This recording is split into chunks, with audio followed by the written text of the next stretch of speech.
Bonjour, bienvenue dans la correction du cas d'analyse financière comparative proposé par M3 Finance et relayé par Monsieur Patrice Déconné, votre formateur que je suis.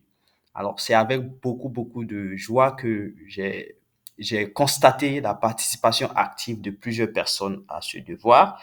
Il y a environ 50 personnes qui ont traité ce devoir et je suis vraiment satisfait. J'ai donc décidé de vous partager en vidéo la correction commentée de ce devoir. Alors, vous voyez que nous avons là trois entreprises. Elles ont toutes la même taille. Elles ont un total actif de 100 millions. Donc, l'exercice qui vous a été demandé, c'est de regarder ces entreprises-là et d'apprécier à la fin euh, celle d'entre elles qui a la capacité ou du moins qui a la situation financière la plus nantie, on va dire. Alors, quand vous regardez, on vous a demandé d'apprécier le fonds de roulement, le besoin en fonds de roulement, la trésorerie nette, la liquidité générale, l'autonomie financière et le gearing, qui sont des ratios pratiques, des ratios utilisés par presque toutes les banques, pour ne pas dire toutes les institutions financières qui accordent des financements. Donc, au niveau du fonds de roulement, qu'est-ce qu'il nous dit? Le fonds de roulement, ce n'est rien d'autre que la marge qui a été dégagée après que les ressources sont disponibles à long terme et entièrement financer les emplois à long terme. Donc, la formule est très simple. C'est fonds de roulement égale ressources stables moins emploi stable. Et les ressources stables, c'est ce que je viens de dire tout à l'heure. Ce sont les ressources disponibles à long terme. Parmi ces ressources, nous avons les capitaux propres, mais aussi les dettes financières.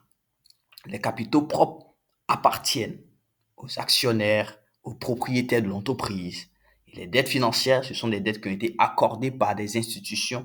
Ce sont des dettes externes dont l'échéance de remboursement est supérieure à 1 an. Donc, ces blocs forment les ressources stables. En face, vous avez les emplois stables. Les emplois stables qui ne sont rien d'autre que les immobilisations. Donc, pour calculer le fonds de roulement, on fait donc ressources stables moins emploi stable. Donc, pour cette entreprise, vous voyez que le fonds de roulement est de moins 10. Très bien. On va calculer également le fonds de roulement de l'entreprise B. On voit que le fonds de roulement de l'entreprise B est également de 10 millions de francs CFA. Il est positif, contrairement à la première entreprise. Pour l'entreprise C, on regarde, on voit que le fonds de roulement il est de moins 5. Alors, de ces trois entreprises, quelle est celle qui a la situation la plus favorable? Bien évidemment, c'est l'entreprise B, parce qu'elle a un fonds de roulement qui est positif de 10 millions. Ça veut dire qu'elle dispose, après avoir financé ses emplois stables avec ses ressources disponibles à plus d'1 an, il lui reste encore 10 millions pour financer d'autres besoins. Donc là, l'entreprise B est très bien cotée. Alors, je vais la mettre dans une couleur particulière qui reflète la bonne santé. Alors, on continue. Le BFR, on vous demande quel est le BFR de chacune de ces entreprises. Donc, BFR n'est rien d'autre que le décalage de trésorerie. Voilà, le décalage de trésorerie. Le décalage entre la sortie de trésorerie et l'entrée de trésorerie. Ça, c'est une définition très simple.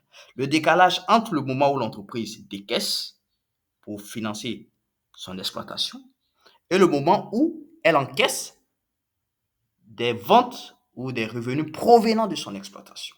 Donc, la formule du calcul du BFR, ce n'est rien d'autre que les actifs circulants moins les passifs circulants. Alors, ici, les actifs circulants sont donc les créances,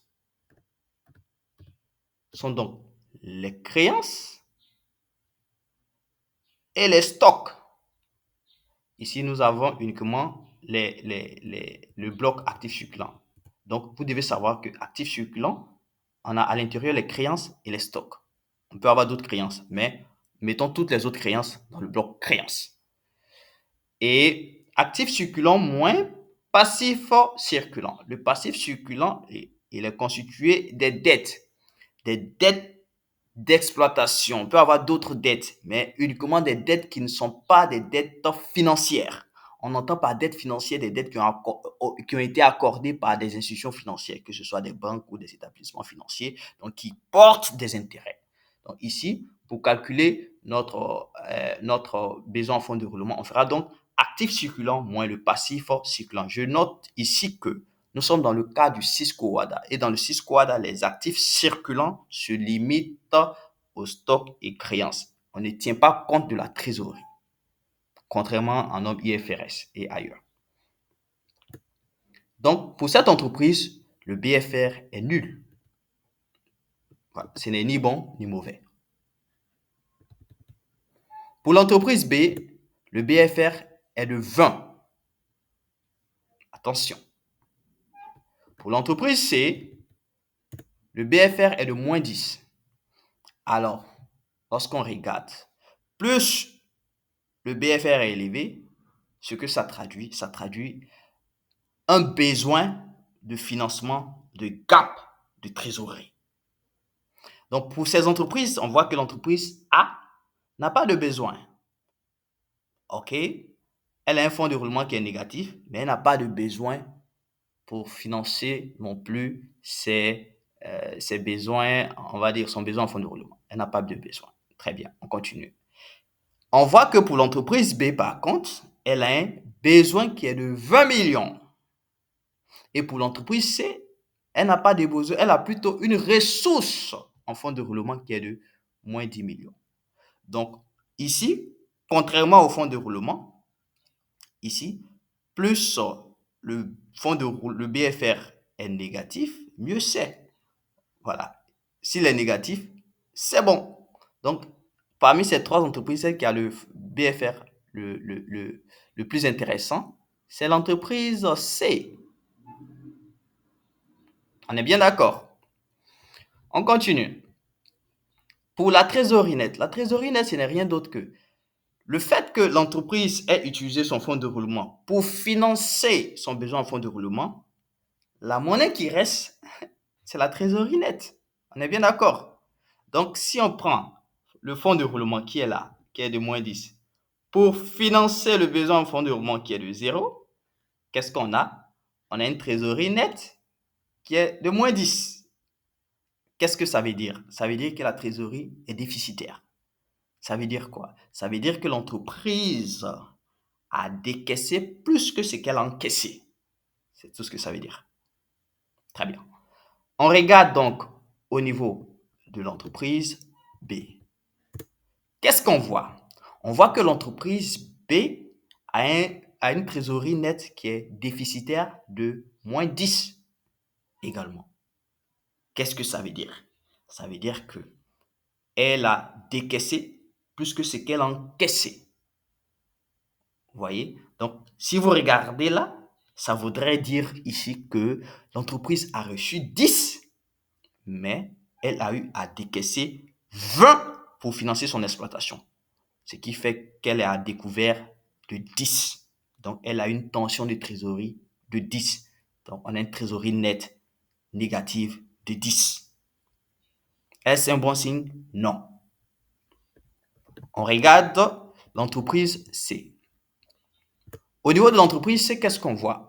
On voit que l'entreprise C a une trésorerie positive de 5. Qu'est-ce que ça veut dire? Ici, on voit qu'elle avait un fonds de roulement négatif de moins de 5, chose qui est négative. Mais en face, elle avait une ressource en fonds de roulement de 10. Sachez que quand le BFR est négatif, il devient une ressource en fonds de roulement. Donc, on avait en face une ressource en fonds de roulement de 10 qui lui a permis de couvrir le déficit au niveau de son fonds de roulement. Et donc, il y a une trésorerie, il y a un reliquat, il y a une marge qui reste qui est de 5. Donc, parmi ces trois entreprises, quelle est celle qui a la situation de trésorerie la plus intéressante? C'est l'entreprise C. Très bien. Donc, on la met en vert. On continue. On apprécie la liquidité générale. La liquidité générale, attention, La liquidité générale, ce n'est rien d'autre que la capacité de l'entreprise à couvrir son passif exigible à partir de son actif disponible. Qu'est-ce que ça veut dire? Son actif disponible, ce sont ses emplois à moins d'un an. Très simplement, les emplois à moins d'un an constituent les actifs disponibles de l'entreprise. Alors, ces actifs disponibles doivent pouvoir couvrir le passif exigible qui correspond aux dettes à moins d'un an. Entendez par dette à moins d'un an, aussi bien les dettes financières que les dettes d'exploitation. C'est ce que j'enseigne aux étudiants de M3 Finance. Donc, pour la liquidité générale de cette entreprise, nous voyons très bien que l'actif disponible à moins d'un an, le voici, il est de 70 et le passif exigible est de 80. Très bien. Qu'est-ce qu'on voit? On voit un ratio de 0,8. Est-ce un bon signe? On verra. Pour l'entreprise B, on a un ratio de 1,14. Pour l'entreprise C, on a un ratio de 0,93. Qu'est-ce que ça veut dire? Ça veut dire que parmi ces trois entreprises, celle qui a la capacité la plus élevée à transformer ou du moins à couvrir son passif exigible à partir de son actif disponible, c'est l'entreprise B. Elle a le ratio le plus élevé. C'est l'entreprise B. Sans commentaire, c'est l'entreprise B. Et elle est suivie de près par l'entreprise C. On continue au niveau de l'autonomie financière. L'autonomie financière, c'est dans le sens de la capacité de l'entreprise à pouvoir s'autofinancer sans forcément dépendre des financements externes. Le calcul de l'autonomie financière, c'est les capitaux propres de l'entreprise rapportés à son ensemble, à l'ensemble des ressources. En d'autres termes, c'est la contribution des actionnaires au financement, à la collecte de ressources pour le financement de l'entreprise. Donc, il y a une norme qui est définie que je communique régulièrement dans mes formations. Il y a une norme qui est définie qui doit être respectée. Donc, pour ces entreprises, nous calculons l'autonomie financière. L'autonomie financière, c'est les capitaux propres divisés par le total des ressources. Qu'est-ce qu'on voit? On voit que cette entreprise a une autonomie financière de 10%. Est-ce un bon signe? On verra. Pour l'entreprise B, on a également 10% d'autonomie financière. Et pour l'entreprise C, on a 20% d'autonomie financière. On accorde le point à l'entreprise C.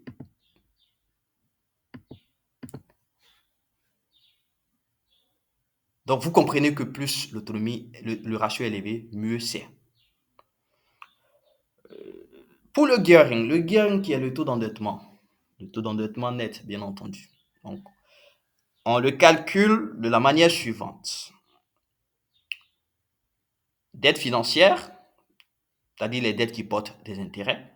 Donc, dette financière, on aura donc les dettes financières que voici, plus les, les dettes à court terme, moins les disponibilités.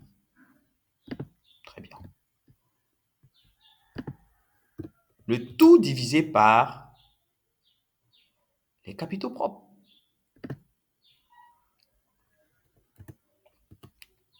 On trouve un gearing de 2. Alors, le gearing, plus il est élevé, moins c'est intéressant. Voilà, on dira comme ça. Voilà. Donc, un gearing élevé traduit une situation d'endettement élevée également. Donc, il est préférable qu'il soit bas. On continue au niveau de l'entreprise B, le même calcul. On voit que son gearing, attention, il atteint 3. Qu'est-ce que ça veut dire? Ça veut dire que son endettement vaut 3 fois ses capitaux propres. C'est quand même élevé. Pour l'entreprise C, qu'est-ce qu'on voit? On voit qu'elle a un gearing de 0,25. Alors, on accorde le point à qui? Bien entendu, on accorde le point à l'entreprise C. Voilà.